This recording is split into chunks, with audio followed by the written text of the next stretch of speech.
Tirupati rural మండలం C Mallavaram పరిధిలోని Kaluru cross వద్ద రాజకీయ వాతావరణం వేడెక్కింది. మాజీ మంత్రి వైసీపీ నేత అంబటి రాంబాబు, ఏపీ ముఖ్యమంత్రి నారా చంద్రబాబు నాయుడుపై చేసిన అనుచిత వ్యాఖ్యలకు నిరసనగా టీడీపీ సీనియర్ నేత మనోహర్ చౌదరి ఆధ్వర్యంలో భారీ ఆందోళన చేపట్టారు. ఈ సందర్భంగా కార్యకర్తలతో కలిసి అంబటి రాంబాబు దిష్టిబొమ్మను దహనం చేసి ఆయనకు వ్యతిరేకంగా పెద్ద ఎత్తున నినాదాలు చేశారు.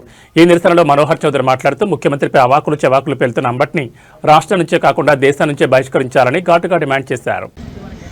మీడియా మిత్రులందరికీ నమస్కారం. ఇది మల్లవరం పంచాయతీ సి మల్లవరం గ్రామం.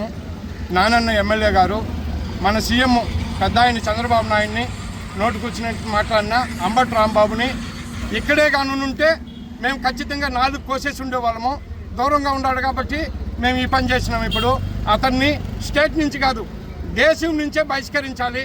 ఇటువంటివి ఎవరూ చేయకూడదు. వైఎస్ఆర్ పార్టీ వాళ్ళకి బుద్ధి రావాలంటే ఫస్ట్ అంబటి రాంబాబుని శిక్షించాలి. వెంటనే అరెస్ట్ చేసి నాన్ బెయిలబుల్ కింద బుక్ చేసి ఈ జైల్లోనే కంటిన్యూగా పెట్టాలి. మాది సి మల్లవరం గ్రామ పంచాయతీ. నా పేరు నవీన్ రాజు. గత ప్రభుత్వంలో ఇలాంటి దుర్భాషలు ఆడి 11 సీట్లు తెచ్చుకున్నారు. ఇంకా కూడా మారకుండా వీళ్ళు బుద్ధి మార్చుకోకుండా ఇంకా కూడా ఇట్లాగే ఉంటే ఆ 11 సీట్లు కూడా రావండి.